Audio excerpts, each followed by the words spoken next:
Ken Ellis, owner of Aurora Energy Solutions.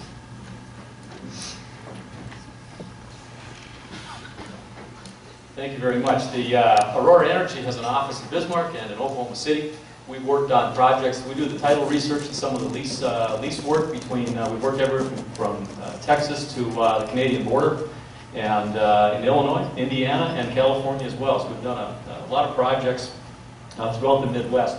And what you see on the screen, oh, incidentally, my colleagues up here asked, we are going to have a question and answer session a little bit later, and they've asked, instead of raising a hand, please throw something soft and preferably edible in our direction, and we will then try to respond to your question. But what you see in front of you is really the blue part is the physical dimension of the Williston Basin, and I'd like to spend some time a little bit on the Williston Basin and what it's done for us nationally and internationally. You can see its immense size. What's circled in there is pretty much the Bakken Formation. Now, if I had the knowledge that I do today, back in 1950, I would have a laser pointer on this. It's on the middle part. Click the middle. There you go. If I was around 1950, and it's getting real close, I would have been up here in the Nissinanic line. I would have been buying leases, and I would have been involved in the very beginnings of the North Dakota oil industry. In the 1970s, if I had my knowledge today in the 1970s, I would quickly make my way over here to the Little Knife Field. If I was thinking more in the 1990s, I would have been down in the Cedar Creek area, Red River Formation. And if I was around 2000, looking back, I would have been over here in Montana and Elm Coulee. There are still opportunities in North Dakota. There will be new discoveries, there are going to be new formations, and it's going to be driven by a lot of technology. These are some of by historically, the biggest producing zones in North Dakota. The Madison Formation has produced more than the Bakken. Now the Bakken will shortly exceed them, but the Madison Formation is the one that kicked off the oil play in North Dakota in the 1950s. And you can see of the 31 producing zones, these are the top ones. And on here, I think one of Kathy Nessett's slides this morning showed the Lodgepole Formation as one of the false Bakkens, which is very close to it. But these are the areas that at one time down in the southwestern part of North Dakota, Cedar Creek, the Red River Formation was one of the bigger plays that was found in continental United States. We know about Prudhoe Bay in Alaska, 1.5 million barrels per day for 9 years. When the North Dakota fields are producing at their capacity, or at least at what we can anticipate to be one of the levels, it'll also be about 1.5 million barrels a day, just like Prudhoe Bay, but this is going to go on for 25 years, not just 9. So you can see what the impact of the Williston Basin, the Bakken Formation is going to have on the nation for our energy independence, and it gives us some international flexibility politically. There's the Bakken Formation, and below it the Three Forks Sanish. It covers a vast, big part of western North Dakota. Some of it's more mature than others, but nevertheless you can see geographically or physically how big that formation happens to be. All part of a much larger Williston Basin. Maybe one of the next formations is the Tyler. It wasn't listed on my top 12 or so. The Tyler Formation is one that's producing. It too is a shale that is new technology is going to bring this possibly into a very good play. And again, located in southwestern North Dakota. That is a view of the log or the cores for the Bakken Formation. The upper, the lower Bakken, the middle Bakken is what we're drilling into. Below it, that looks like a piece of exotic cheesecake is the Three Forks Sanish. And you can see that there aren't many holes, no porosity, permeability. They're very small in nature. It looks like solid rock. It almost looks like obsidian when you handle it and look at it.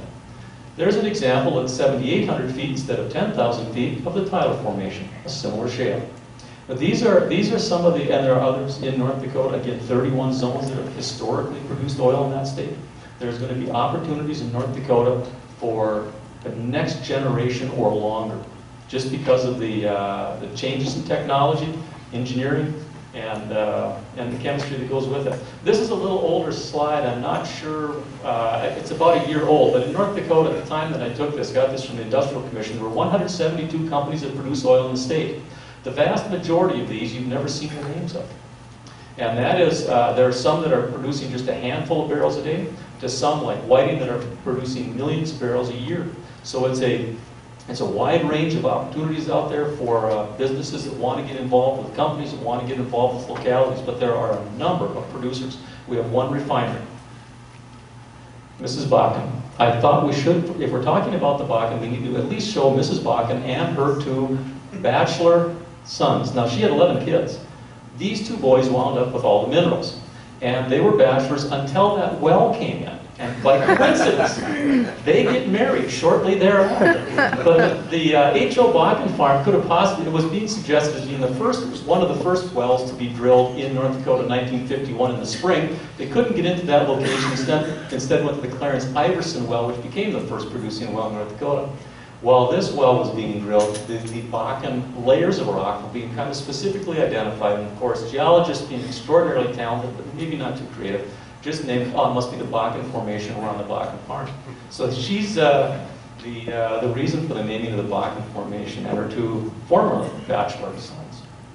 But the technology, the change in technology has been big. From the 1951 Iverson well to the joysticks on the new top drive drilling rigs right now is absolutely immense.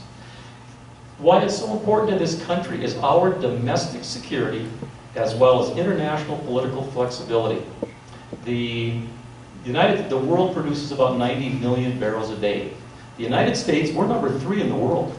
Only Russia and Saudi Arabia produce more oil on any given day than the United States does. We produce 7.5 million barrels, and we probably process in the neighborhood of 15 million barrels daily. So we're importing about half of our oil. About 2.4 million of those barrels comes from Canada. You can see that Canada, about 1 million barrels from Mexico, about 1.5 million barrels from Saudi Arabia, and then some other, number of companies that are producing oil coming in as well. I don't have to explain to you what the Strait of Hormuz and Iran means to the cost of oil and the availability of oil in the United States. If our Bakken can start, if the Mideast gets more difficult, the price of oil and the availability of oil is going to go up. By building a Keystone pipeline and by encouraging North Dakota to increase its oil production, we can negate the 2.5 or 2.4 million barrels that Iran exports on a daily basis. 800,000 through the Keystone pipeline, 1.5 million through North Dakota, pretty much negates the contribution that Iran exports. It's huge to us. Governor Schaefer mentioned that we haven't produced or built a refinery since 1975 in the United States, and that's critical.